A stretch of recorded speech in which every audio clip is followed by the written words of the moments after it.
Hello, friend, and welcome. I'm really glad you're here tonight. Before we begin, go ahead and find a comfortable place to settle in. You don't have to do anything at all. Just let your body soften a little and let the day begin to fade in its own quiet way. This video is a gentle, unhurried journey through the story of Costco, a company built on simplicity, honesty, and long-term consistency. The kind of consistency that keeps prices steady, keeps members coming back year after year, and somehow still keeps the hot dog and soda combo at a legendary $1.50, a price that hasn't changed since the 1980s, and at this point, probably never will. Some say it's less of a menu item and more of a sacred promise. But don't worry, this story will unfold a little more quietly than the food court at lunchtime. If you'd like, you can take a deep,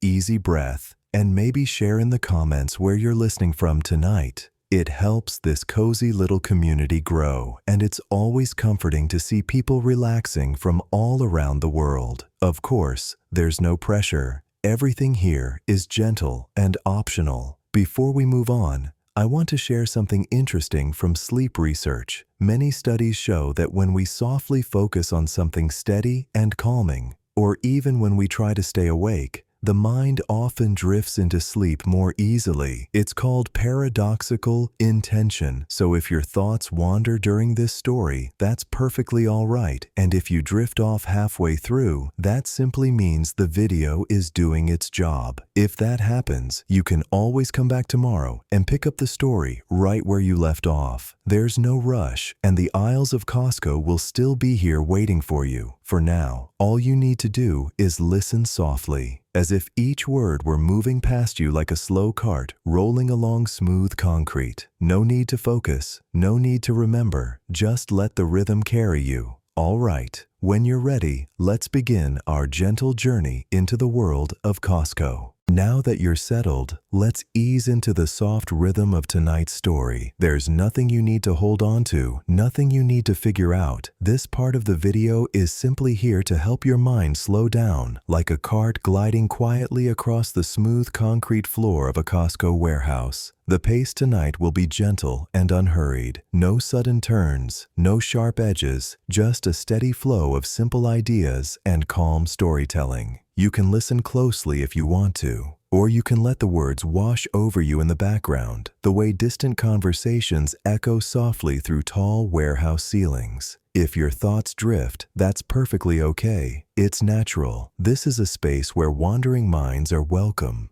In fact, you might notice the more you try to follow along, the sleepier you may become. That curious trick the mind plays when it relaxes its grip. You don't have to stay awake for any particular moment. There's no plot twist to catch, no urgent detail waiting to jump out. The story of Costco is a calm one, a story about steady growth, simple values, and a kind of dependable rhythm that mirrors the one settling into your body now. So allow yourself to lean into the slowness, to feel the edges of your day blur softly as we transition into the deeper story ahead. All you need to do is listen in whatever way feels comfortable, awake, relaxed, or drifting gently into sleep. When you're ready, we'll begin our peaceful walkthrough of Costco's history and philosophy. Before Costco existed, before the concrete floors and towering shelves, there was a young man named Jim Sinegal, a quiet, hard-working kid who would one day help shape one of the most trusted retail companies in the world. Jim grew up in Pittsburgh, Pennsylvania, a city built on steel, labor, and the values of steady, honest work. His childhood wasn't glamorous, but it was grounded, the kind of upbringing where you learn to show up on time, do your job well, and take pride in even the simplest tasks. From an early age, Jim learned what it meant to work with purpose. He wasn't someone who chased shortcuts or tried to force attention. He was the type who noticed the small details, the way a store felt, the rhythm of how people moved, the quiet flow of a workday done correctly. His very first job in retail came when he was still a teenager. He started out as a bagger, a humble position, but one that gave him a front row seat to how a store operates. He watched the checkout lines, watched how customers reacted to prices, watched how employees kept everything moving with calm consistency. Those early days taught him something important, that retail wasn't just about selling products. It was about creating an experience that made people feel confident and respected. As he grew older, he moved through a variety of positions, stocking shelves, managing departments, learning the quiet mechanics behind retail operations. He wasn't loud or flashy, but he was observant, and he developed a reputation for being the kind of person who could make complicated tasks look simple. Jim's life changed in a meaningful way when he began working for Sol Price, a visionary retailer who would eventually become one of the most influential mentors in his life. Under Sol Price, Jim was exposed to an entirely new model of retail, big, open warehouses with minimal frills, focused on low margins, fast turnover, and pure value for members. It wasn't fancy, but it was efficient, honest, and deeply practical. For Jim, it felt like discovering a language he had always been meant to speak. He saw that a store didn't need polished floors or elaborate decorations to make customers happy. It needed clarity, fairness, and a commitment to doing things the right way, even when no one was watching.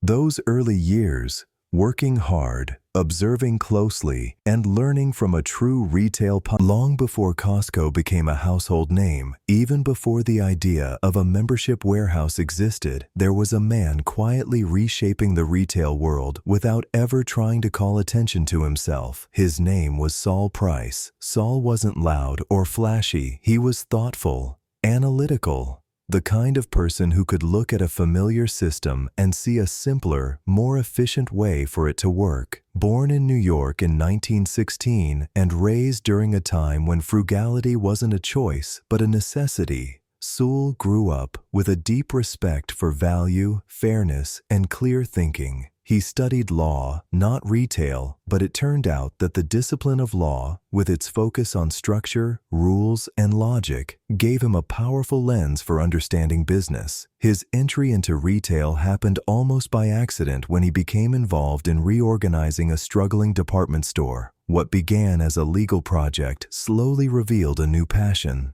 a fascination with how everyday people shopped and how stores could serve them better. That curiosity eventually led Sol to create FedMart in 1954, a quiet revolution disguised as a modest discount store. FedMart served federal employees at first, offering straightforward products, low markups, and a no-frills shopping environment that put value ahead of presentation. Even in those early days, Sol was experimenting with ideas that were decades ahead of the retail industry. He believed customers deserved transparent pricing, fair margins, and a shopping experience free of tricks or gimmicks. Nothing hidden, nothing inflated, just honest value. FedMart grew quickly, becoming a beloved landmark for smart, practical shoppers. And while the store eventually closed its doors, the lessons Sol learned there became the foundation of something even greater. In 1976, Sol launched Price Club, a true prototype of the modern membership warehouse. It wasn't fancy. In fact, its first location was in a converted airplane hangar near San Diego. Concrete floors, industrial lighting, pallets stacked high. Yet, beneath the simplicity was a remarkably sophisticated idea. Members would pay a small annual fee, and in return, they'd gain access to deeply discounted goods sold at near wholesale margins. The store would make most of its profit not on the products themselves, but on those steady, predictable membership fees. This model created something rare in retail, a relationship built on trust. If the business made its money from memberships, not markups, then customers could feel confident that every item in the store was priced as fairly as possible. It was an elegant, almost mathematical solution to a problem most shoppers didn't even realize existed: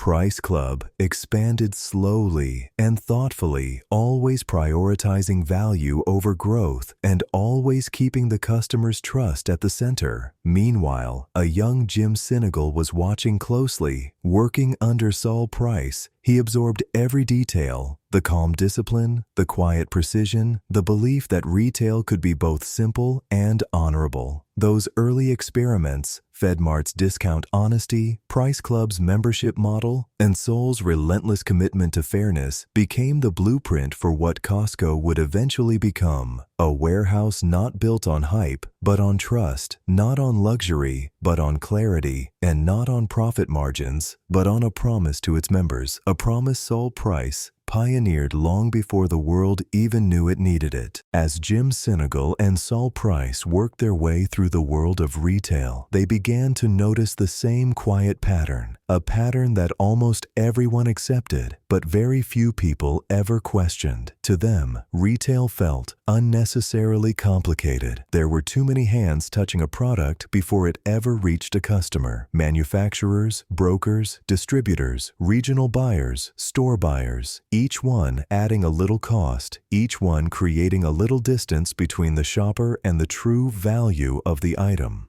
All those middle steps made prices climb higher and higher, even when nothing meaningful had been added to the product itself. Jim and Saul could see that clearly, the way someone might notice clutter in a room that everyone else has gotten used to. And then there were the markups, quiet, invisible to most shoppers, and sometimes far higher than anyone realized. Traditional stores relied on them heavily, using big margins on everyday items to cover everything from advertising to decorations to complicated purchasing structures. Saul Price once said that most retailers spent too much time trying to look impressive and not enough time trying to be fair. Jim agreed. Beyond the prices, the stores themselves were often confusing. A maze of aisles, displays, promotions, signs, and bright lights, all designed to pull shoppers in different directions. For many customers, shopping became less of a simple errand and more of a gentle battle against marketing and overstimulation.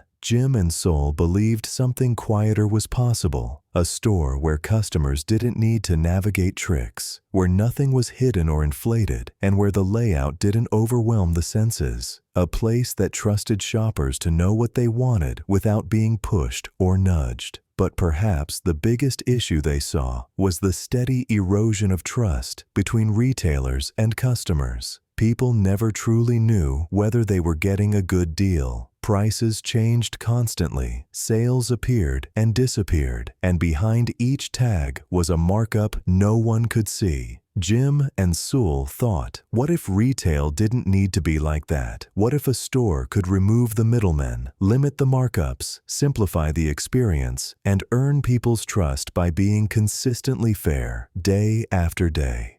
It was a gentle idea, almost quiet in its simplicity, but it would go on to reshape an entire industry. And it planted the seed for a new kind of warehouse, built on transparency, value, and a deep respect for the intelligence of the customer. As Jim Sinegal and Saul Price continued studying the patterns of traditional retail, a quiet question began to take shape in their minds, a question so simple that it almost felt like it had always been waiting there, hidden in plain sight. What if a store didn't rely on tricks or markups to make its money? What if the entire operation was designed around honesty and efficiency instead of spectacle? The idea began with low margins, so low that shoppers would immediately understand they were getting a fair price. Not a price inflated for advertising, or padded for fancy shelving, or marked up for the sake of store profit. Just a clean, straightforward number that respected the customer's intelligence. To make that work, the store would need fast inventory turnover. Products would move quickly in and out, reducing storage costs and keeping fresh, high-quality items on the floor. Instead of thousands of choices, there would be a curated selection, only the best value items in each category, chosen with intention. And the store itself would have no frills, no decorations, no polished floors, no elaborate displays or endless marketing signs, just wide aisles,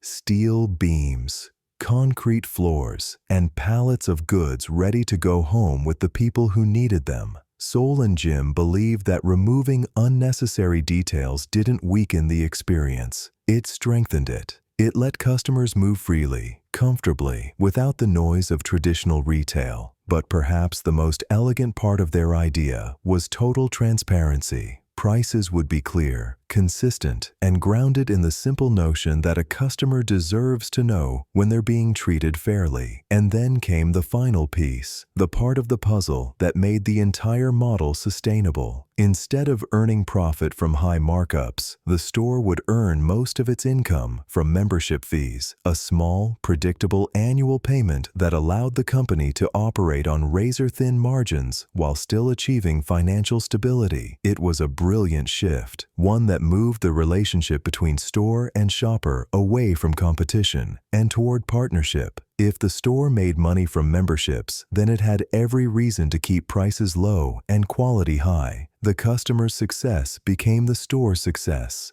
and trust became the invisible foundation supporting the entire structure. This simple, quiet idea, a warehouse with low margins, fast turnover, no frills, total transparency, and memberships at its core, would become the blueprint for a new era of retail. And soon, it would evolve into something the world would come to know as Costco. In 1983, on a quiet patch of land in Seattle, the very first Costco warehouse opened its doors. It didn't look like a store. In fact, it hardly looked like anything people associated with shopping at all. The building had once been an abandoned airplane hangar, and that original feeling remained. The ceiling stretched high above the floor, echoing softly with every step, as if the space still remembered the sound of engines and the slow turning of propellers. There were no polished tiles, no colorful displays, none of the familiar decorations that other stores use to create a sense of excitement. Just smooth concrete, wide open space, and an atmosphere that felt both industrial and strangely peaceful.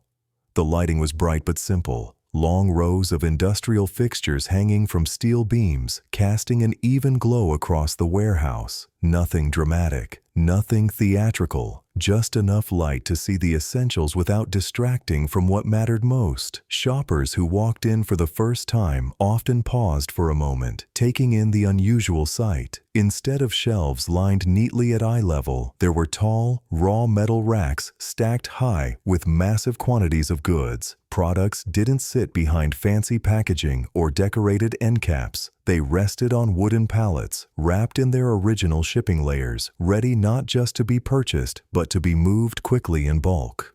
Forklifts hummed quietly in the distance, gliding through the aisles with a slow, steady rhythm. Workers lifted entire pallets at a time, reshaping the floor with effortless efficiency. The warehouse wasn't staged for beauty. It was choreographed for speed. For many consumers, this was unlike anything they had ever seen. There was a kind of honest simplicity to the environment, as if the store were saying, "This is what things look like before we dress them up." And that's okay. Some shoppers found it surprising at first, even a little disorienting, but others felt an immediate sense of calm. No noise, no clutter, no pressure, just value in its purest form, laid out plainly in a space that didn't pretend to be more than it was. The first Costco wasn't trying to impress. It was trying to work efficiently, openly, and with a kind of quiet confidence that people soon grew to appreciate. It was a warehouse, but it was also a promise that retail could be cheaper, simpler, and more honest than anyone had imagined. And even in those early days, a certain feeling was already in the air. A feeling that this unusual experiment was going to change everything. In those first months after the Seattle warehouse opened, Costco's future felt promising, but also uncertain in a quiet, delicate way. The idea was new, the structure was unusual, and the world had never seen a store quite like this one. And with anything new, there were challenges. Not dramatic or chaotic, but the kind of slow, steady obstacles that test the strength of a simple idea. One of the first challenges was convincing people to pay for a membership before they could even shop. The concept of a membership store felt unfamiliar to many shoppers. Some people hesitated, wondering why they should hand over money just for the privilege of entering the building. Traditional stores didn't ask for that. Malls didn't ask for that. Even department stores with marble floors and chandeliers didn't ask for that. So Costco had to rely on gentle persuasion, trust, and the slow realization that the savings inside would more than repay the membership cost.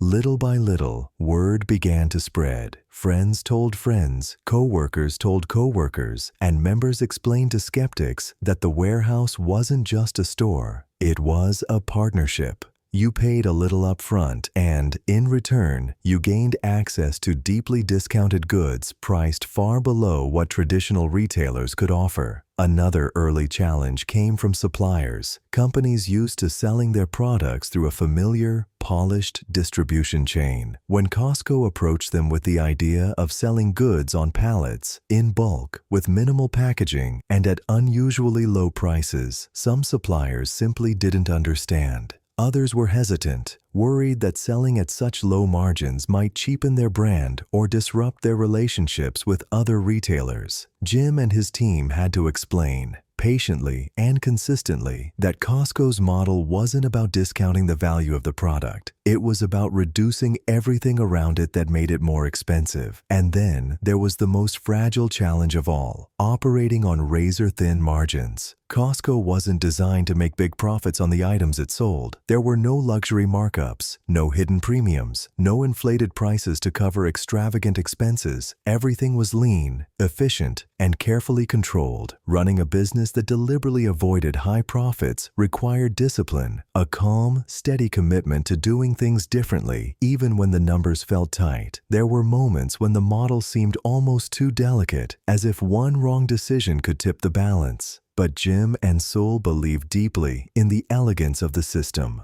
Low margins, fast turnover, and member trust formed a quiet triangle of stability that they refused to compromise. Through these early challenges, Costco began to take shape, not through sudden victories, but through patience, clarity, and a willingness to stay true to a simple, honest idea. And slowly, the world began to understand what Costco was trying to build. Even with the uncertainties of those early days, something quietly remarkable began to happen inside the first Costco warehouse. The idea that seemed so unusual, so unfamiliar, started to find its footing faster than almost anyone expected. In an industry where new stores often took years to reach solid profitability, Costco began turning a profit sooner than predicted. The model, low margins, fast turnover, minimal frills, proved not just theoretically sound, but practically and immediately effective. Members who walked through the doors quickly understood the value in front of them. The prices felt honest. The environment felt straightforward. Nothing was hidden. Nothing was disguised. There was a sense of relief in that simplicity, as if shoppers had found a place that respected both their time and their wallet. As customers discovered these savings, something even more powerful began to unfold: word of mouth. There were no advertising campaigns, no TV commercials, no glossy newspaper spreads. Costco didn't need them. Its members became the storytellers. People talked about the store the way someone talks about a hidden gem, a place you feel compelled to share with friends because you know it will genuinely help them. Conversations spread through offices, neighborhoods, extended families. Someone would mention a great deal on a bulk item, and before long, an entire group of coworkers would be planning a shared shopping trip. And then came the most reassuring sign of all: the loyalty of those first members. In an age before digital subscriptions and automatic renewals, Costco relied on people making a conscious choice each year to come back. And they did, in numbers that surprised even the company's founders. Members renewed at extraordinary rates, not because of flashy deals or fleeting promotions, but because they trusted the store. They could feel the difference between a business built on markups and a business built on partnership. Some members even talked about Costco with a kind of affection, a feeling that the store wasn't just a place to shop, but a place that quietly aligned with their own sense of practicality and fairness. These early wins created a gentle momentum, steady and reassuring, like the slow build of a tide. Costco wasn't growing because of noise or excitement. It was growing because the model worked and because people could sense that something honest and dependable was taking root. And so, step by step, the foundation of the company solidified, supported not by hype, but by trust. As Costco settled into its early rhythm, something quiet but powerful began to emerge. A culture, a personality, a way of operating that felt noticeably different from almost every other retailer of its time. The first thing people noticed was what wasn't there. There was no luxury. No chandeliers, no marble entryways, no carefully staged product displays designed to spark impulse purchases. The warehouse didn't pretend to be elegant or present itself as anything more than it was. It embraced simplicity, and that simplicity became part of its charm. Where other stores tried to impress, Costco tried to be honest. And then there were the gimmicks, or rather, the absence of them. There were no loyalty games, no coupons clipped from newspapers, no clearance signs shouting for attention. The price you saw was the price you paid, steady and predictable, free from the noise of rotating discounts or manufactured urgency. Customers found that refreshing. There was a quiet comfort in knowing you didn't have to hunt through aisles for the best deal, because the best deal was simply the everyday way Costco operated. Behind the scenes, this philosophy shaped each decision the company made. If a cost didn't help members, it wasn't added. If an idea made the shopping process more complicated, it was removed. If a product didn't meet a high standard of value, it never reached the shelf. And at the heart of this culture was a simple, steady principle. Every dollar saved goes back to the customer. It wasn't a slogan or a marketing tactic. It was a quiet promise woven into the warehouse itself. Concrete floors instead of tile saved money. Stacking pallets instead of arranging shelves saved time.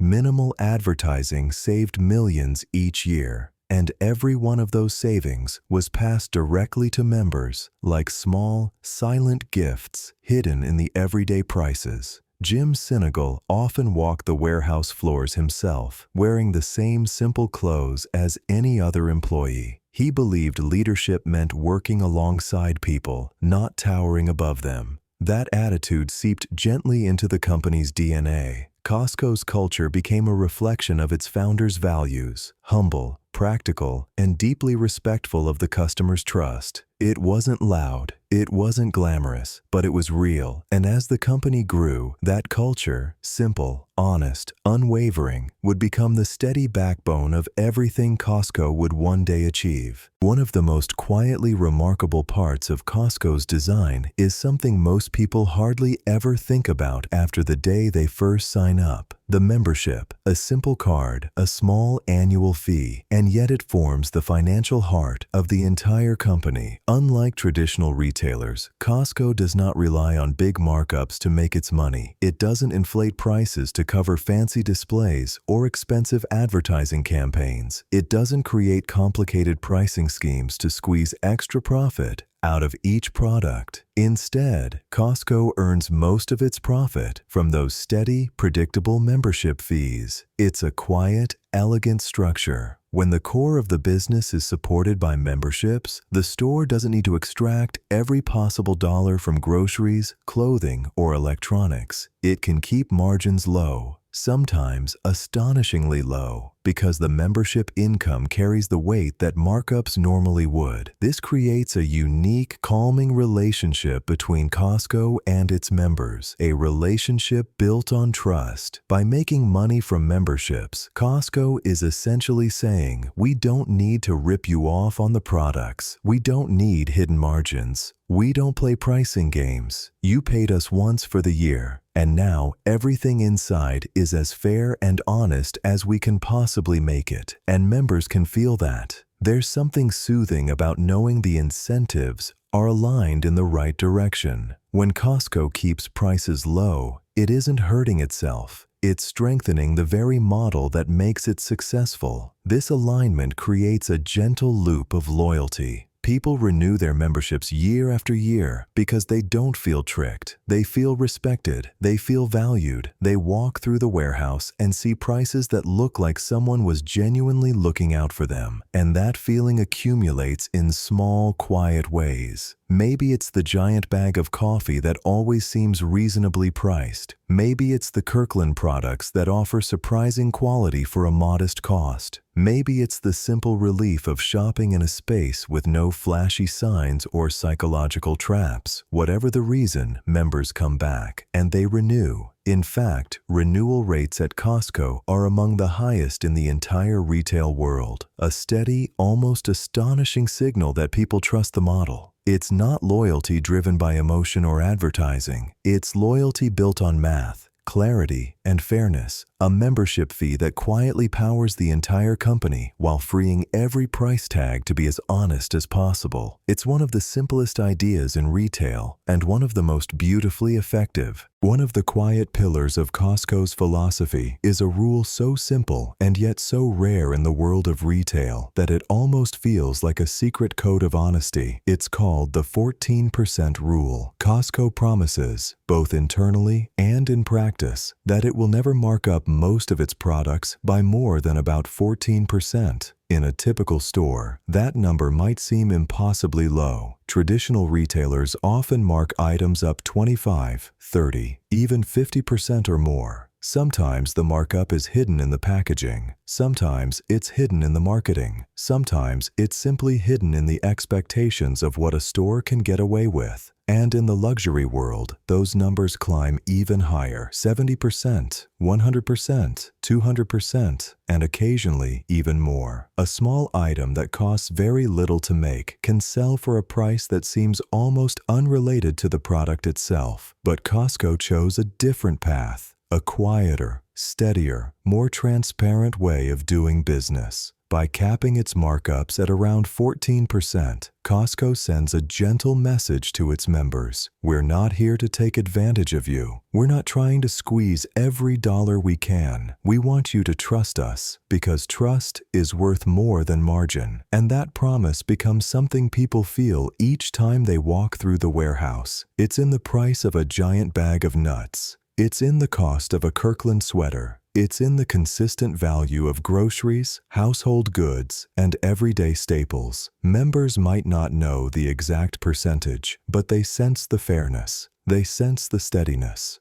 They sense the difference between a store that maximizes profit and a store that maximizes trust. This low markup model also removes the emotional exhaustion that comes from constantly evaluating deals. There are no sudden price spikes, no dramatic swings, no hidden fees, just simple, reliable pricing that stays close to the true cost of the item. And over time, this consistency builds a profound kind of loyalty. Not loud loyalty, not brand worship, not impulsive excitement, but a quiet, enduring appreciation rooted in respect. People renew their memberships year after year because they feel taken care of. They know that when they shop at Costco, the store is not playing a game with them.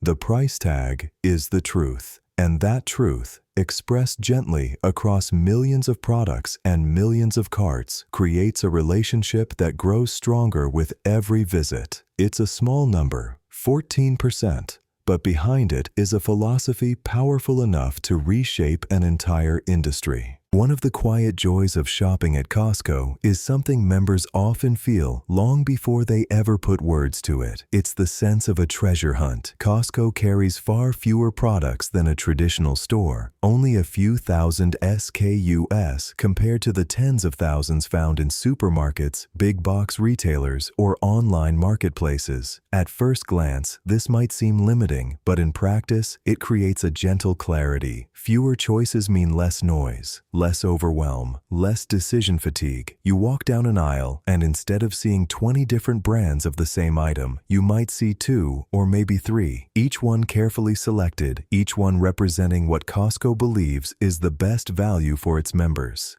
This simplicity creates a calm shopping atmosphere, almost meditative in its predictability.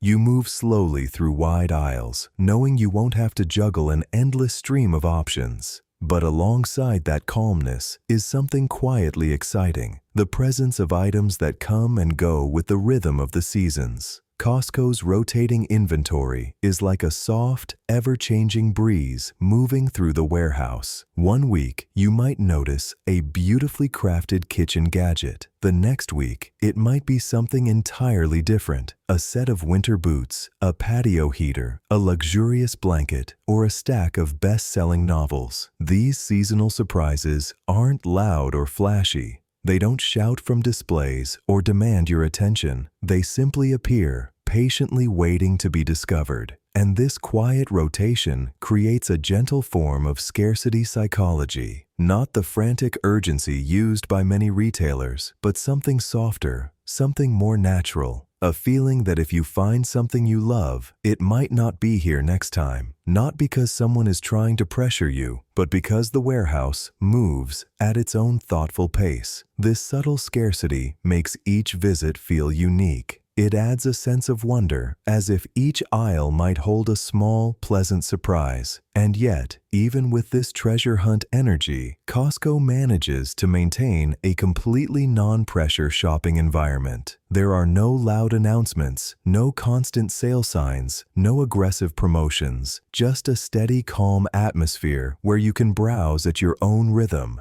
free from the sense that anyone is trying to influence your decisions. You walk, you look, you discover, and you enjoy the simple pleasure of finding something unexpected.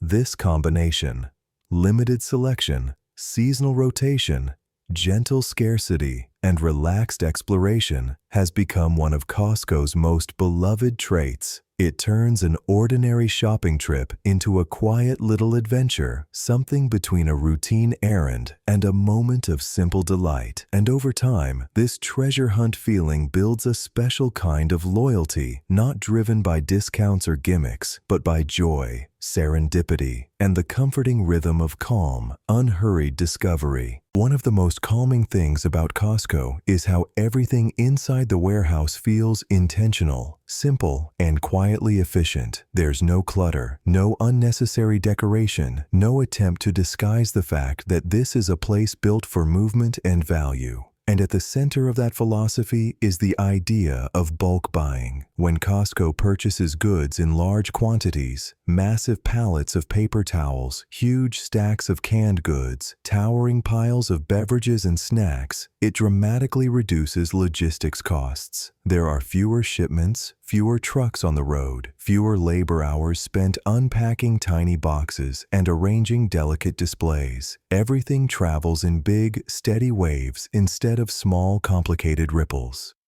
This simplicity cuts costs quietly, almost invisibly, and those savings flow gently back to the members in the form of lower prices. And then there's the look of the store itself, that famously unfinished appearance. Concrete floors, exposed ceilings, steel racks, wooden pallets stacked high, forklifts humming softly in the aisles. It's a style that might feel raw at first, but there's a kind of peaceful honesty to it. Nothing is hidden, nothing is staged. The warehouse doesn't pretend to be elegant. It simply chooses not to spend money on things that don't help the customer. A polished floor would be more expensive. Decorative shelving would cost more too. Soft lighting, special flooring, painted walls, all of it would add layers that raise prices without improving value. So Costco leaves the floors as plain, smooth concrete, easy to clean, easy to maintain, long-lasting and practical. And the products sit on tall steel shelves, the kind you'd find in industrial storage facilities. Strong, reliable, and perfectly suited for holding massive quantities of goods without needing constant adjustment. This minimalist approach isn't a lack of design, it is the design. A design rooted in the belief that removing unnecessary costs is one of the purest forms of respect a retailer can show its customers. Everything you see, the forklifts, the pallets, the wide-open aisles, is part of a quiet choreography, a system where products move efficiently efficiently from trucks to shelves to shopping carts with as few steps as possible. Every dollar not spent on presentation is a dollar that stays in the member's pocket. Every simplification in the warehouse layout creates a smoother flow of goods that keeps prices steady and fair. The store's appearance may seem raw, but in its own way, it is beautifully refined, a space where purpose is valued over polish and efficiency becomes its own kind of quiet elegance. This design, so simple and unpretentious, is one of Costco's greatest strengths. A warehouse built not to impress, but to serve. Another quiet strength of Costco, one that many shoppers sense without ever fully realizing why, is the company's deep commitment to the people who work inside the warehouse. From the very beginning, Costco believed that a store could only feel calm and dependable if the people who ran it felt calm and dependable too. So the company made a simple, almost gentle choice: pay employees more and treat them better. Costco's wages have long been higher than the industry average, not dramatically flashy, not showy or attention-seeking, just consistently fair. Employees receive pay that allows them to live comfortably, support their families, and feel respected in their roles. On top of that, the company provides excellent benefits, affordable health care, retirement plans, paid time off, and opportunities for promotion that don't depend on luck, but on steady, reliable work. These benefits aren't extras or perks. They're part of a quiet philosophy that says a business should take care of its people as carefully as it takes care of its customers. Because when employees feel supported, something remarkable happens. They stay. Costco enjoys extremely low turnover, especially in an industry known for constant hiring and rapid burnout. Many employees stay for years, even decades. Some start in entry-level positions and grow into management, carrying with them a deep understanding of the warehouse and a sense of pride in the work they do. This stability creates a kind of gentle familiarity inside every Costco building. When you walk through the aisles, you're often seeing faces that have been there for a long time.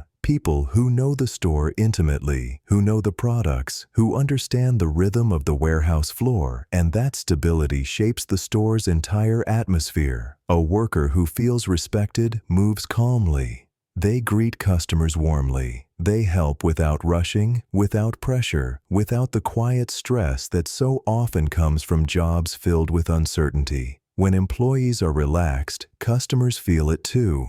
The entire space settles into a peaceful rhythm, a place where the checkout lines move smoothly, where the staff is friendly, and where the energy never feels tense or chaotic. This is why Costco warehouses often feel different from other large retail stores. There's less noise, less frustration, less friction between shoppers and staff. Instead, there is a steady sense of ease, a feeling that everyone is working together in an environment built on mutual respect. Jim Sinegal used to say that if you treat employees well, they will treat your customers well. And if your customers are treated well, they will keep returning. It's a simple chain of kindness, one link connected gently to the next. Higher wages, better benefits, low turnover, calmer stores. A retail ecosystem where taking care of people creates a kind of quiet harmony you can feel the moment you walk inside. As the first Costco warehouses found their rhythm, the company began to look toward new horizons, not with urgency, but with a calm, thoughtful pace that mirrored the steady values behind the brand. Costco did not rush. It didn't open stores just to create headlines or to impress investors.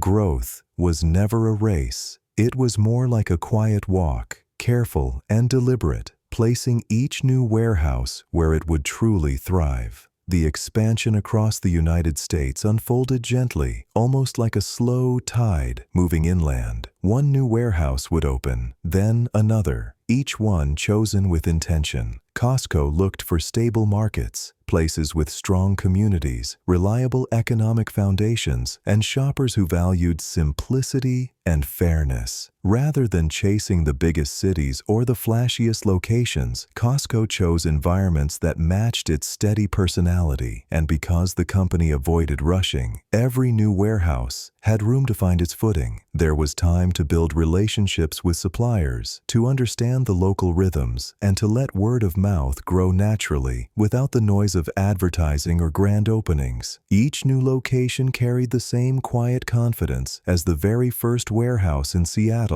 Concrete floors, steel shelves, bulk goods arranged with purpose, a space where members could settle into a routine that felt both familiar and dependable. This methodical approach created a sense of stability from coast to coast. No dramatic surges, no risky leaps, just a steady expansion rooted in the belief that good ideas don't need to hurry. Bit by bit, the United States became dotted with these calm, efficient warehouses, places where the lights glowed gently from tall industrial fixtures, where forklifts moved with quiet precision, and where members began to feel as though Costco had always been part of their community. The growth was slow, intentional, and deeply consistent, a testament to the idea that the strongest foundations are built thoughtfully, one step at a time. And as the warehouses multiplied, so did the trust and the quiet loyalty that would carry Costco into the next phase of its journey. As Costco grew steadily across the United States, the next step in its journey unfolded with that same calm, methodical pace, a gentle expansion into the wider world. The first destination was Canada, a natural neighbor with similar shopping habits and a deep appreciation for value and simplicity. Canadian members embraced Costco quickly, and many warehouses there have become some of the most successful in the entire company. The culture, the climate, and the quiet practicality of Canadian shoppers made it a perfect match. From there, Costco moved into Mexico, where the membership model resonated strongly. Families discovered the comfort of buying quality goods in bulk, and Costco adapted smoothly to local tastes and traditions.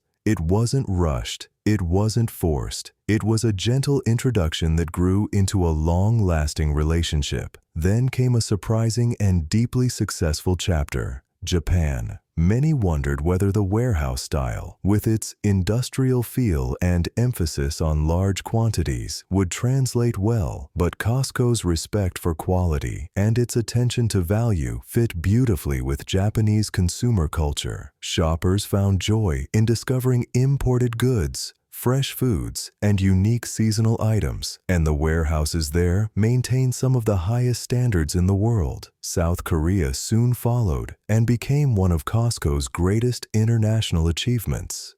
Korean shoppers embraced the warehouse model with an enthusiasm that even Costco did not fully expect. Stores became bustling community hubs, filled with familiar staples and beloved imports that created a sense of adventure and comfort. In Taiwan, Costco continued this gentle pattern of success. The company earned a reputation for quality, fairness, and a consistent shopping experience that made members feel taken care of. The Kirkland signature line, in particular, became a quiet favorite. Across the ocean, Costco entered the United Kingdom, bringing its warehouse philosophy to communities that valued reliability, honest pricing, and straightforward presentation. The transition was smooth, and Costco found its place as a calm, dependable alternative to traditional British retailers. Farther south, Costco found a warm welcome in Australia, where the spacious layout and bulk offerings fit naturally with local lifestyles. Families found comfort in stocking up, and the warehouse's simplicity felt like a breath of fresh air. In Spain, Costco arrived with the same quiet confidence. The company learned from its surroundings, adapting to local food culture, embracing fresh offerings, and finding a gentle balance between familiarity and regional taste. And then, there is the curious case of France,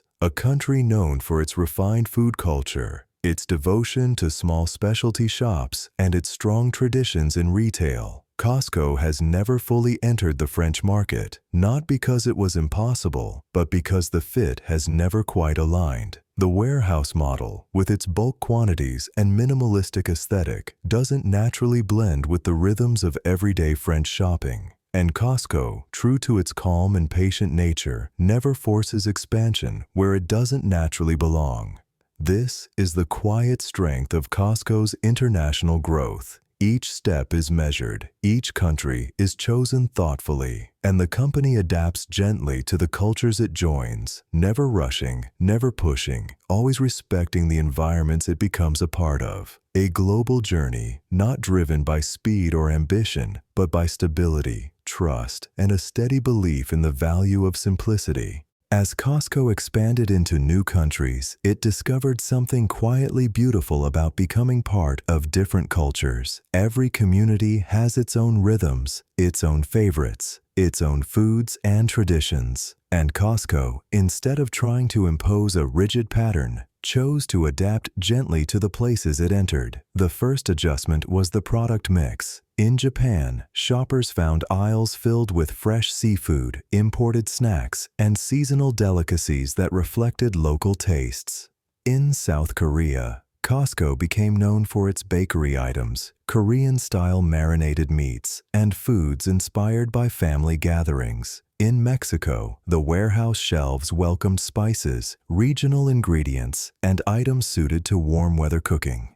Each country offered something that felt uniquely its own, like a quiet signature added to the Costco experience. To make this possible, Costco worked closely with local suppliers, not just large manufacturers, but family-owned businesses, regional producers, and companies deeply rooted in their communities. This approach created a soft harmony, global structure with local flavor. Members could trust that the warehouse carried the essentials they loved, while also discovering items that reflected the place they lived. It made Costco feel familiar and fresh at the same time. And yet, even with these regional touches, a trip to Costco anywhere in the world still carries the same unmistakable atmosphere. The warehouse energy remains, the tall steel racks, the wide, echoing aisles, the industrial lighting humming gently overhead, the forklifts gliding quietly as they move pallets from one side of the building to the other. No matter where you are, North America, Asia, Europe, or Australia, that distinctive feeling is the same. A sense of openness, order, and calm efficiency. A place where everything is designed to work smoothly, honestly, and without unnecessary frills. This balance, local adaptation within a familiar framework, is part of what makes Costco a comforting experience for travelers and members alike. You can walk into a warehouse halfway around the world and feel instantly grounded, as if you've stepped into a place you already know. Different products, local flavors, unique touches, but beneath it all, the same gentle heartbeat and the same steady warehouse rhythm that has guided Costco since the very beginning. As Costco grew, the company began noticing something subtle in the way retail operated behind the scenes, a quiet vulnerability that could affect both prices and the trust of its members. Many of the products sold in the warehouse came from large national brands, companies with their own marketing budgets, their own pricing strategies, and their own priorities. Costco could offer these items at low margins, but it still depended on the decisions those brands made. If a supplier raised its prices, Costco had to respond. If a company changed its formula or packaging, Costco couldn't always control the outcome. And if a brand decided to shift direction, the warehouse might suddenly lose a reliable, member-favorite product. So Costco asked a simple question, one that aligned perfectly with its core philosophy. What if we created our own brand? A brand built entirely around value, quality, and consistency. And thus, Kirkland Signature was born. The name itself comes from Kirkland, Washington, one of the early homes of Costco's corporate offices. A quiet nod, unpretentious and grounded, just like the company it represented. One of the main reasons for creating Kirkland was control over quality. By working directly with manufacturers, Costco could set its own standards often higher than what many national brands required. It meant choosing ingredients, materials, and designs with intention and care. Whether it was olive oil, paper towels, batteries, or clothing, Kirkland products had to meet a simple test. They needed to be as good as, or better than, the leading brand on the shelf. If they weren't, Costco wouldn't put its name on them. Another reason was to lower dependency on big brands. If a major supplier tried to raise prices or limit availability, Costco wouldn't be stuck. Kirkland offered independence, a calm, quiet stability that allowed Costco to operate on its own terms. This independence also helped Costco guarantee stable pricing. Because the company controlled production, it could protect members from sudden price jumps caused by branding or marketing decisions far outside the warehouse walls. Members knew that Kirkland items would remain reliable in quality, in quantity, and in cost, a steady presence in a sometimes unpredictable world.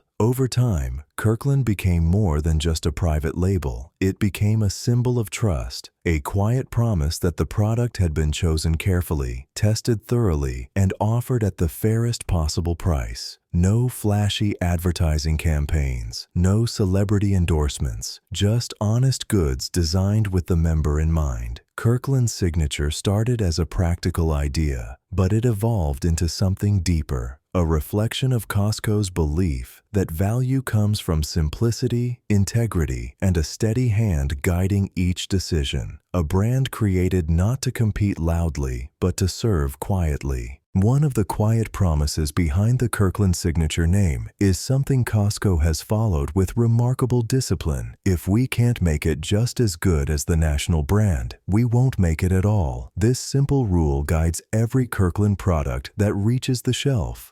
Costco works directly with some of the top manufacturers in the world, companies with decades of experience, specialized equipment, and deep knowledge of their craft. Instead of reinventing the wheel, Costco partners closely with these producers, setting strict standards for quality, ingredients, and performance. The result is a quiet collaboration where Kirkland products often come from the very same factories that produce well-known national brands.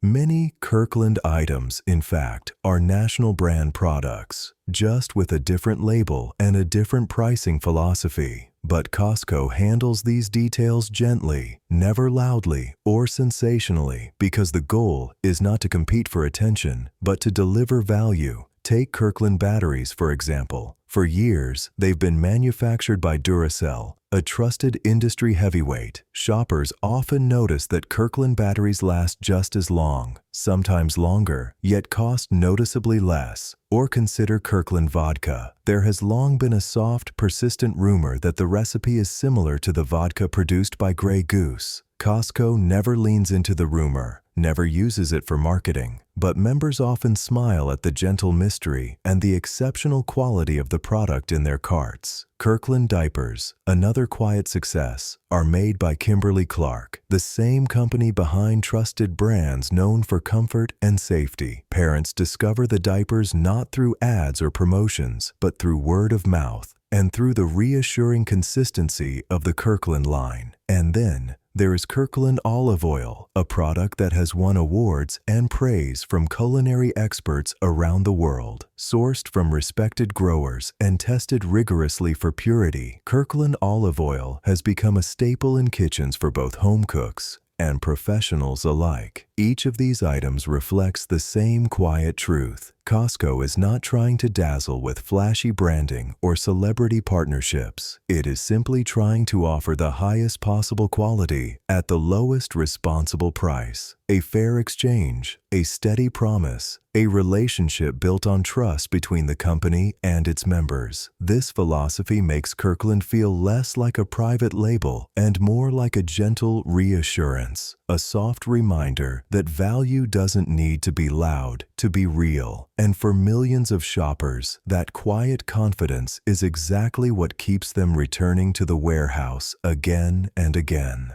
Kirkland's signature didn't become a major brand overnight. It didn't launch with fanfare or bold announcements or eye-catching displays. It simply appeared on the shelves one day, quietly, steadily, almost humbly, and from that soft beginning, it grew into something extraordinary. A brand worth more than $50 billion, built not on noise or hype, but on a calm, consistent commitment to doing things the right way. The growth of Kirkland is one of the gentlest success stories in retail. There were no flashy marketing campaigns, no celebrity endorsements, no glossy packaging designed to compete for attention. In fact, Kirkland's strategy has always been rooted in zero advertising. The brand never introduces itself loudly. It never asks for attention. Its presence is soft, almost whisper-like, inviting discovery rather than demanding it. And shoppers discover it because the products simply work.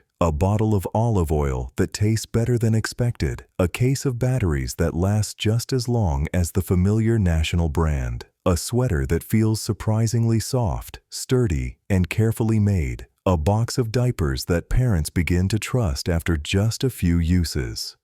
Kirkland built its reputation slowly and honestly, product by product, experience by experience, reinforced by countless quiet moments of pleasant surprise. Behind all of this is Costco's unwavering quality-first philosophy. Every Kirkland item must match or exceed the national brand in performance, ingredients, or craftsmanship. If it doesn't, Costco simply won't sell it. There is no compromise, no cutting corners, no accepting good enough for the sake of a lower price. This insistence on excellence creates a kind of gentle reliability that members come to depend on. When you see the Kirkland name, you know what you're getting. A product you can trust at a price that feels grounded and fair. Over time, that simple formula, quality over noise, value over flash, turned Kirkland into one of the largest and most beloved brands in the entire retail world. It didn't grow through pressure, or marketing, or urgency. It grew through calm consistency, through the quiet confidence that comes from delivering value again and again. A brand that rose not by shouting, but by whispering, "This is good. You can trust this."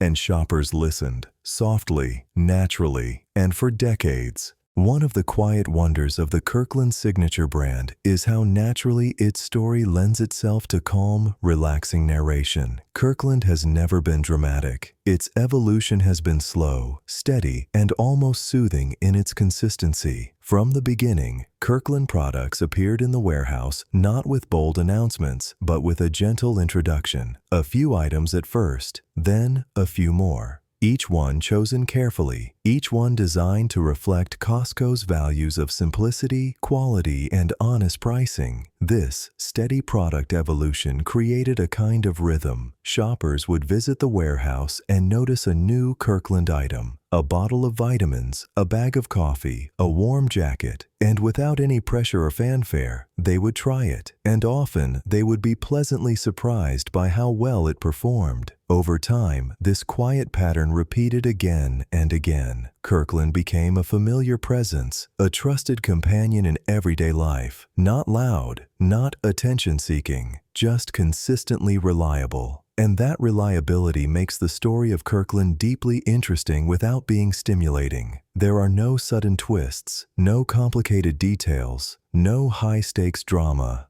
Instead, the history unfolds like a calm river, steady progress, thoughtful decisions, a focus on value and quality that never wavers. Listening to the story doesn't require intense concentration. It invites a soft curiosity, a gentle engagement that feels safe and comfortable. For many Costco members, Kirkland is more than just a brand. It's a quiet symbol of the warehouse's trustworthiness, a reflection of everything Costco tries to be. Seeing the Kirkland logo on a pantry shelf, in a laundry room, or in a shopping cart brings a small sense of reassurance, a feeling that the product is dependable, fairly priced, and made with care. That familiarity is deeply comforting to Costco fans. It creates a steady emotional connection, rooted not in excitement, but in calm confidence. So when the story of Kirkland is told, its beginnings, its growth, Its commitment to quality, the narrative naturally settles into a tone that is soothing, unhurried, and quietly satisfying. A brand that evolved gently, supported by trust, and woven softly into the daily lives of millions.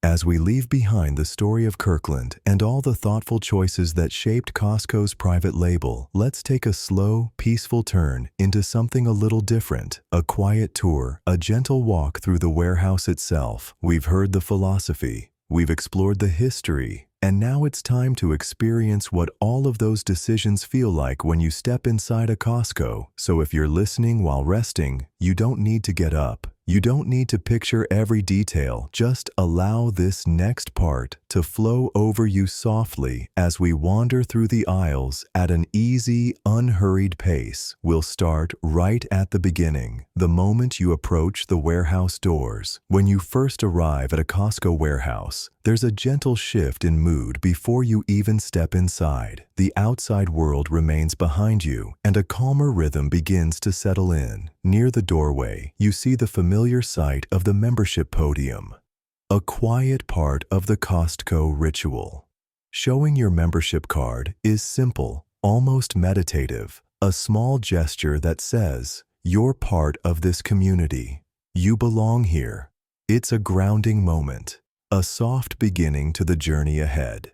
As the glass doors slide open, you enter a space that feels open and steady. The tall ceilings stretch upward, their height creating a sense of calm as industrial lights glow softly above. Nothing loud, nothing demanding, just a clean, balanced brightness that gently fills the warehouse. Your footsteps tap lightly against the smooth concrete floor, and the sound echoes in a way that feels spacious rather than empty. Somewhere in the distance, a forklift hums, its beeping steady and predictable. Carts glide across the ground with a quiet swish, adding to the soft soundscape around you. The first thing that meets your eye is often the display of fresh flowers near the entrance. Bright but gentle colors, roses, lilies, simple bouquets, arranged neatly in buckets without extravagance or clutter. A small touch of nature that feels welcoming, like the first deep breath of a new visit. Just beyond that are the seasonal displays and the temporary roadshow vendors. Sometimes it's a set of suitcases, sometimes plush blankets, sometimes jewelry that sparkles lightly under the overhead lights. They sit quietly at the front of the store, offering a first little moment of discovery without pushing or persuading. The aisles here are wide and generously spaced, inviting you to move at whatever pace feels right. There is no pressure, no urgency, just the soft invitation to explore. You might notice how consistent everything feels. The even lighting, the open floors, the quiet confidence of the space. It's an environment designed to let your mind slow down and settle into a comfortable rhythm. As you take hold of your cart and begin to roll forward, you sense the vastness of the warehouse opening gently before you. The tall shelves, the distant hum of activity, and the calming predictability all come together into a familiar atmosphere that so many people find comforting. This is the start of our walk, a calm beginning, a slow entrance into one of the most beloved and strangely peaceful spaces in retail.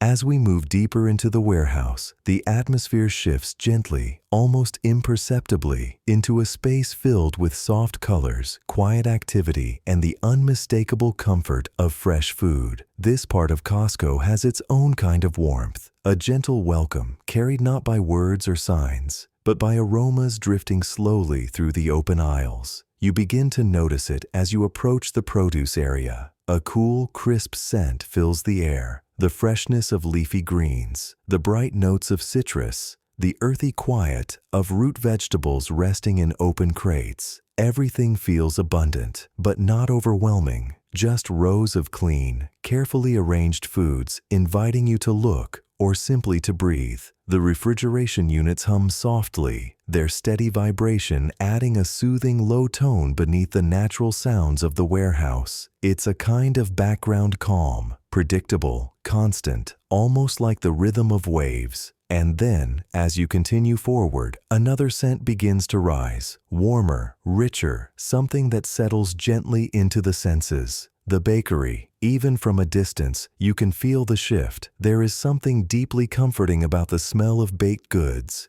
as if it carries memories you didn't realize you still had. Fresh bread, warm rolls, buttery pastries cooling on wide metal racks behind a wall of clear glass. The aroma wraps around you in a way that feels safe and deeply familiar. Not dramatic, not sweet in a way that overwhelms, just warm and welcoming, like the inside of a quiet kitchen on a peaceful morning. You might see trays of golden croissants stacked in gentle arcs, each one with delicate layers that catch the overhead light. Nearby are the famous Costco muffins, lined up in tall stacks, their tops rising softly like little domes of comfort. There are cakes decorated with simple, clean designs, cookies arranged in slow, spiraling patterns, and loaves of artisan bread resting on paper sheets, still warm enough that the scent rises in soft, invisible curls. Employees move calmly behind the clear windows, folding dough, sliding trays into ovens, lifting fresh batches onto cooling racks. Their motions have a gentle rhythm, almost meditative, as if the bakery itself runs on a quiet heartbeat. As you continue strolling, the air blends the cool freshness of produce with the warm aromas of the bakery, creating a balance that feels both energizing and deeply soothing. This entire section of the warehouse is a reminder of abundance, but abundance expressed softly, without pressure. You don't need to rush. You don't need to decide anything. You can simply wander, absorbing the gentle beauty of the foods arranged before you. Bright berries glistening in open cartons, soft greens layered in broad, leafy stacks, rows of loaves cooling quietly, their crusts still cracking lightly from the warmth of the oven. It's a peaceful, sensory moment, a kind of quiet nourishment before you even choose anything. And as you move on, your cart rolling forward with that familiar, steady sound, you feel the simple comfort of having passed through one of the warmest, most inviting corners of the Costco experience. A place where scent, color, and gentle human motion come together in a calm, unhurried dance. As we continue our unhurried walk through the warehouse, the energy shifts again from the warm aromas of the bakery to the quiet simplicity of everyday essentials. This part of Costco has a different kind of beauty. It's not the beauty of color or scent, but the beauty of order, reliability, and calm repetition. The tall steel shelves rise above you, stacked neatly with items that support the rhythms of daily life. Paper towels, laundry detergent, vitamins, cleaning supplies, all arranged in stable, repeating patterns that feel almost soothing to look at. Stack after stack, each row uniform and predictable, giving your mind something simple and peaceful to rest on. The soft scent of the bakery fades gently behind you, replaced by the faint, clean smell of household goods. A hint of fresh cotton from stacks of towels, a whisper of detergent, and the cool neutrality of the warehouse air. There is a sense of trust in this section. Everything is straightforward, uncomplicated, exactly where you expect it to be. You move slowly past the shelves of vitamins and supplements, their labels arranged in neat grids that create a quiet visual rhythm. It's easy to feel yourself relaxing here, surrounded by items that speak to care, routine, and the gentle maintenance of daily life. A little farther along, the mood softens as you reach the clothing area. The clothing tables at Costco have their own subtle charm. Stacks of folded shirts, soft sweaters, seasonal jackets, and simple pants rest in tidy piles, each stack creating gentle layers of fabric and color. There's something calming about the way everything is folded. Precise, consistent, inviting you to run your fingers over the smooth cotton or the warm fleece.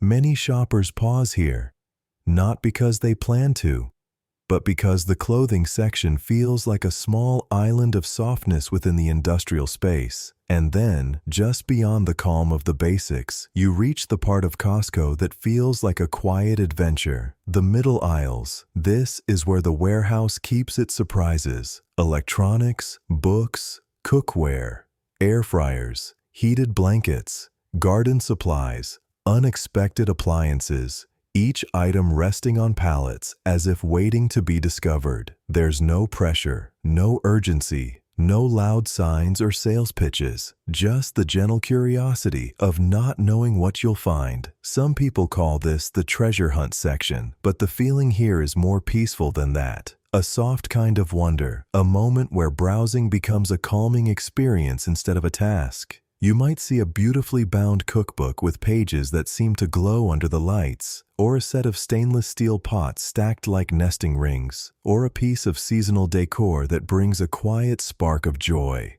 Everything is laid out simply, without theatrics. If something catches your eye, you can stop and admire it without feeling rushed. If not, you can just keep moving at your own gentle pace. All around you, other shoppers glide their carts past, some moving slowly, some stopping to look, all sharing the peaceful rhythm of this spacious, predictable environment. The middle aisles capture one of Costco's softest truths, that even in a place built for efficiency, there is room for curiosity, surprise, and the small delight of seeing something unexpected. As you roll your cart forward, the warehouse stretches quietly ahead, leading us into the last chapter of our walk. A calm passage toward checkout, the soft ritual of the receipt check, and the gentle comfort of the Costco food court. As you finish your moment in the food court, perhaps brushing a few crumbs from your hands or taking one last sip of your drink, there's a quiet feeling that settles in, a sense of having been cared for, respected, and treated honestly. And that feeling doesn't end when you walk out to the warehouse doors. In fact, one of the strongest expressions of Costco's philosophy is something you notice not at the entrance, not in the aisles, and not even at checkout. It's in what happens after you buy something.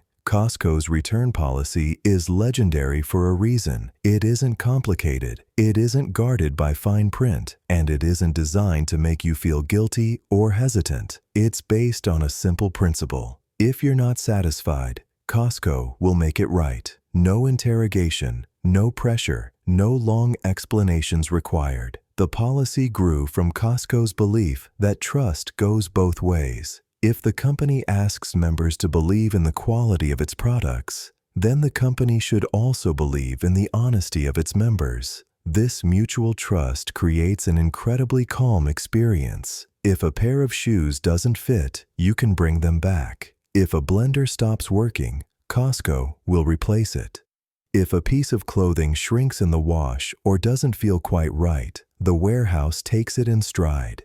Even large purchases, televisions, appliances, furniture, are handled with the same gentle approach.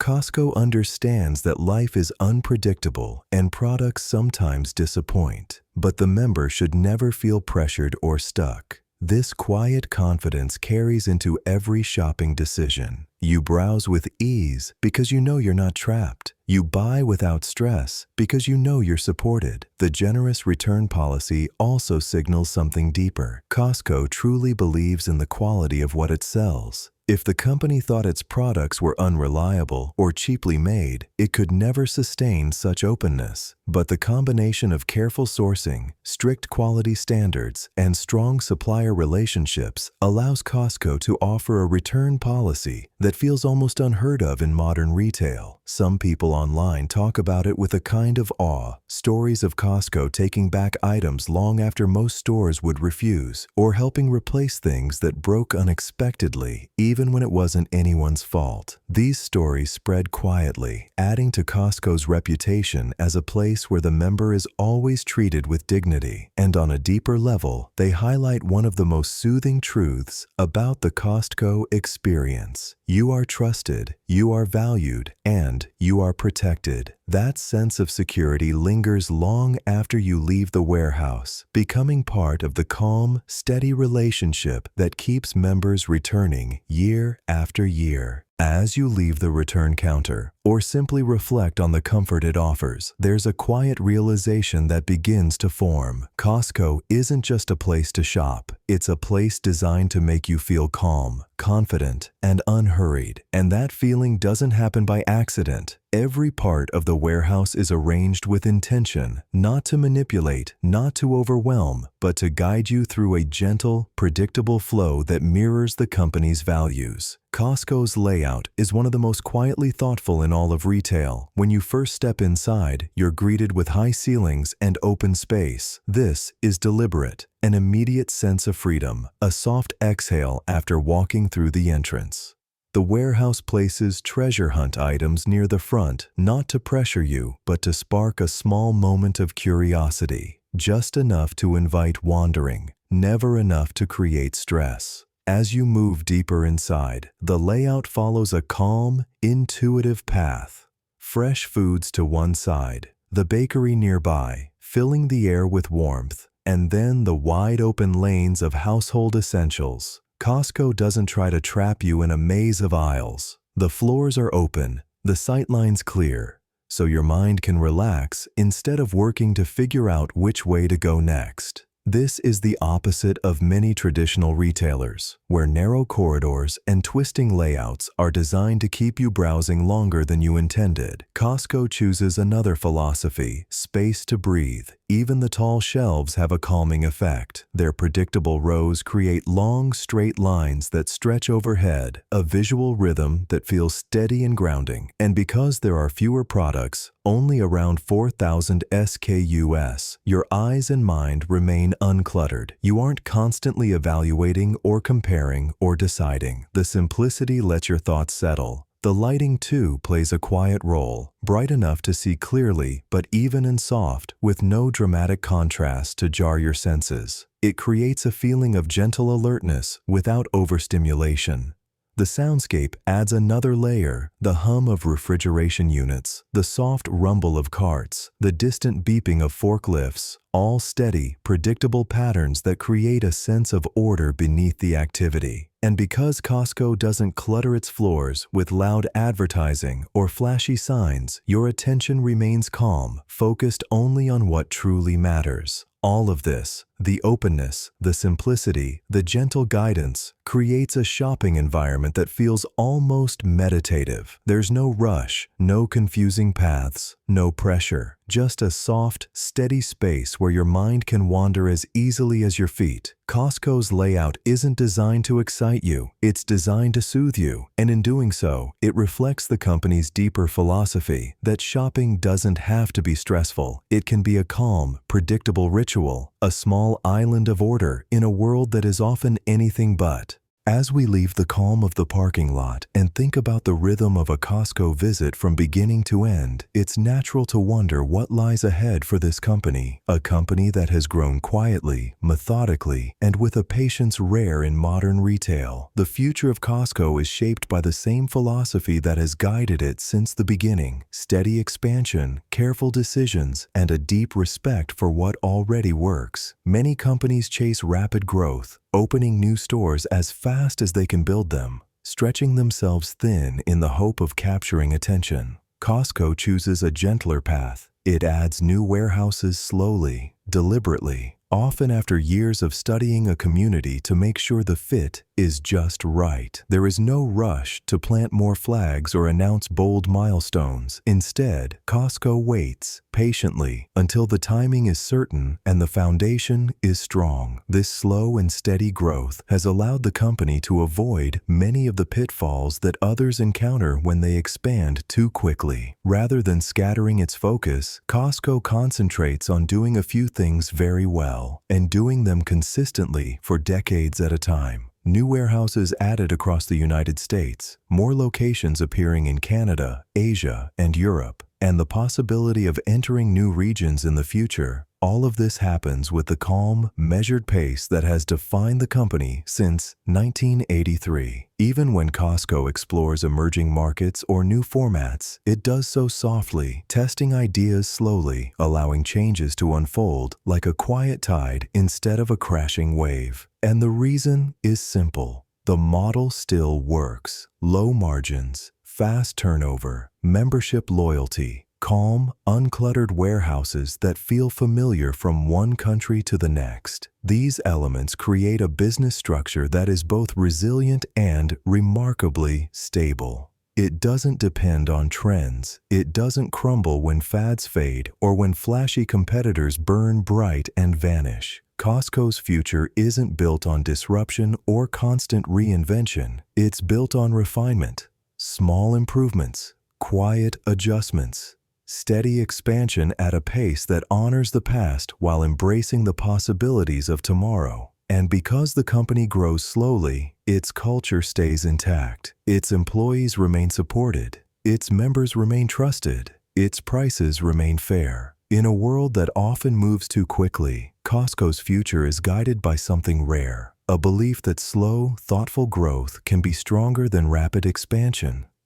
That consistency can be more powerful than spectacle. And that simplicity can carry a company well into the decades ahead.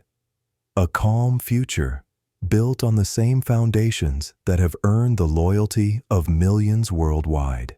As we look toward the slow, steady path that shapes Costco's future, there's another quality that becomes very clear, a characteristic that feels almost old-fashioned in a world that moves so quickly. Costco does not rush into innovation, where many companies chase the latest trend or the newest technology in hopes of staying ahead. Costco takes a different, more measured approach. It asks a simple question, one that guides nearly every decision. Will this improve value for our members? Or is it just change for the sake of change? If the answer isn't clear, Costco waits. And that waiting creates a deep sense of stability. You can see it in many parts of the warehouse. The layout has remained nearly the same for decades. The concrete floors, the steel shelves, the open aisles, all unchanged because they still work beautifully well. Even the technology inside Costco changes slowly. Self-checkout arrived years after other retailers adopted it. Digital displays are used sparingly, and while many companies jumped fully into flashy apps and aggressive online shopping strategies, Costco moved forward at a gentle, deliberate pace. This reluctance to rush isn't resistance to progress. It's loyalty to what serves the member. If an innovation increases costs without improving the experience, Costco won't adopt it. If a new trend looks exciting but could raise prices or complicate the supply chain, Costco steps back and watches quietly from a distance. Only when the value is proven, only when a new idea truly supports the core philosophy, does Costco implement it. Softly, carefully, with years of testing before a single warehouse makes the change. This thoughtful approach creates a peaceful predictability that members feel every time they visit. There are no sudden switches to confusing store layouts, no overwhelming screens or loud promotions, no constant reinventions of systems that already work well. Instead, there is continuity, a gentle consistency that helps shoppers relax because everything feels familiar. In many ways, Costco's reluctance to innovate too fast is a form of innovation, a rare, steady kind that focuses on refinement rather than disruption. It allows the warehouse to keep its calm environment, its simple flow, and its dependable rhythm. And it preserves the quiet trust between Costco and its members. A trust built on the understanding that the company will never change things just to be trendy, but only when the change truly serves the people who walk through the warehouse doors. In a world of constant upgrades and rapid reinvention, Costco's patience is almost soothing. It reminds us that not every improvement needs to happen quickly, and that sometimes the best way forward is to move slowly, carefully, and with steady intention.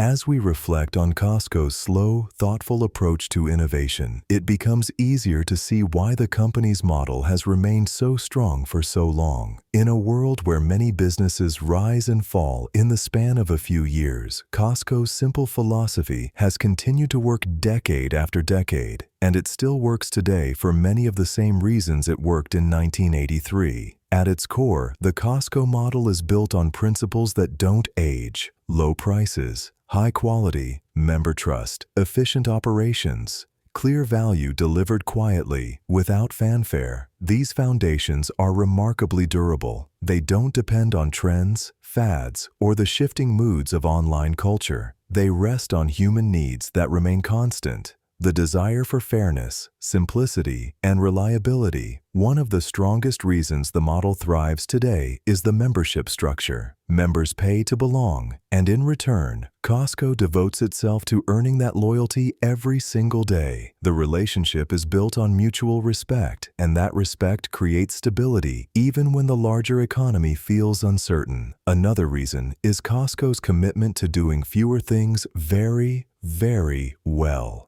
Instead of offering endless choices, the warehouse limits its inventory to only a few thousand items, each carefully selected, each vetted for quality, each priced with honesty. This simplicity reduces stress for shoppers and streamlines operations behind the scenes. It creates efficiency that other retailers struggle to match. The model also works because Costco invests in its employees: higher wages, stronger benefits, a culture of respect that results in low turnover and consistent service. A calm store is often the product of calm workers, people who feel valued and supported. And then there is the treasure hunt element, the subtle excitement of discovering new items among the steady essentials. It's a gentle kind of delight, one that keeps members returning without creating pressure or urgency. Costco's resistance to over-advertising strengthens the model too. With almost no money spent on flashy campaigns, the company relies instead on word of mouth and member trust. This reduces costs and reinforces the feeling that Costco is not trying to sell you something. It's simply offering value and letting you decide. All of these elements combine into a business that feels calm, steady, and deeply dependable. In an era where many companies change direction rapidly, Costco stays grounded in what has always worked. It doesn't need to reinvent itself every few years because its philosophy is timeless. The model works today because it honors something simple. People appreciate fairness. They appreciate clarity. They appreciate a place that respects their time, their money, and their trust. Costco offers all of this, not loudly, not aggressively, but with a quiet consistency that feels almost soothing in a fast-moving world. And that consistency is likely to carry the warehouse into the future just as surely as it has carried it through the past.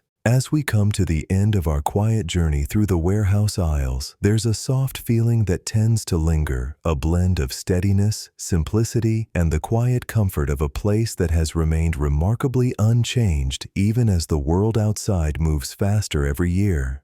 We've walked together from the entrance podium to the bakery, through the tall shelves and the treasure hunt aisles, all the way to the food court and the bright open air of the parking lot. Along the way, we've explored Costco's values, its philosophy, and the intentional choices that keep the warehouse calm, honest, and wonderfully predictable. But there is one final thread here, one last piece of the story that deserves a little more attention. Why people love Costco so deeply, so sincerely, and so consistently. Part of that love comes from the simple joy of discovering something unexpected, a new book, a warm jacket, a seasonal item that sparks a quiet smile. The treasure hunt is calming rather than frantic, delightful without being overwhelming. Another part comes from Costco's transparency. Members know the markups are low. They know the margins are capped. They know the hot dog has stayed the same price for nearly 4 decades. There's a trust there, a gentle understanding that Costco isn't trying to take advantage of anyone. That alone creates an emotional connection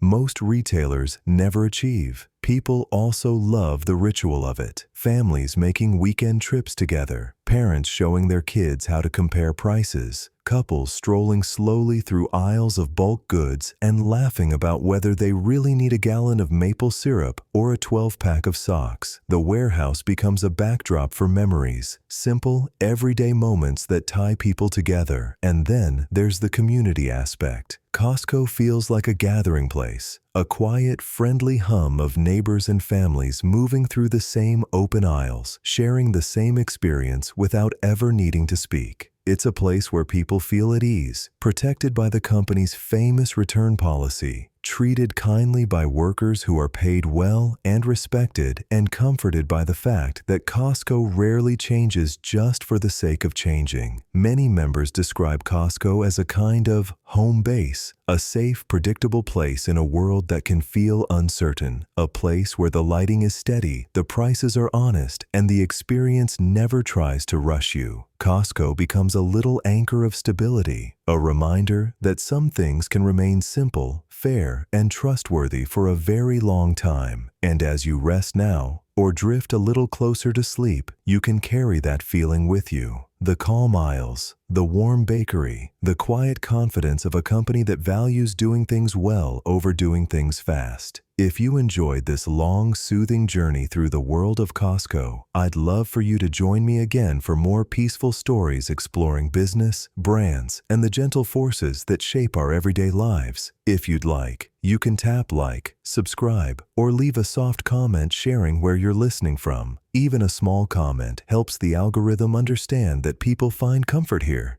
And it lets this channel continue creating more restful content. For now, thank you for sharing this journey. May your night be peaceful, your rest deep, and your thoughts drift softly, like a calm walk through a warehouse so many people have quietly come to love. Thanks for listening, and a peaceful good night.